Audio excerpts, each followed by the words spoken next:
бул соода контейнер базары өрт коопсуздук эреже талаптарына жооп бербейт. Эгер өрт чыкса, өрт коркунучтуу балда бардыгы эле электр контейнерлердин арасына кеткен электр шубагылары талапка жооп бербейт. Өрт коркунучтуу балда эгер өрт чыкса арасына өрт өчүрүү техникалары кире албайт.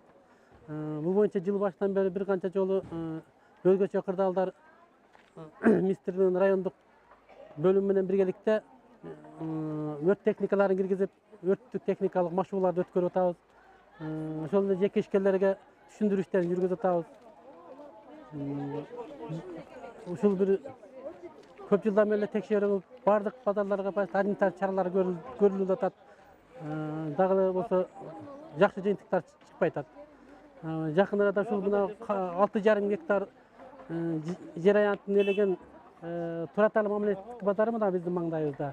Ушул жерде текшерилип, мына жыл башынан текшерилип, буга акты предписаниялар берилип, 2-3 ай срок берилип, 2-3 айдан кийин жакын арада мына март айынын аягында полный текшерүү материалдарын, мурдагы жылдары текшерилген материалдарды кошуп туруп, райондук прокуратурага материалдарын өткөрүп бердик. Мыйдан чегинде чара көрүү максатында азыр бул материалдары райондук прокуратурада. Соода түйүндөрүнүн көрүп ататтар, буларга бир канча жыл эскертүү берилди.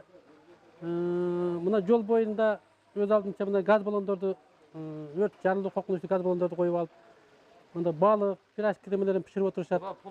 Буларга көп жолу айтылды. Бул боюнча биз айыл өкмөт башчылыгына жазма буйрук бергенбиз. Буларга тыюу салуу боюнча.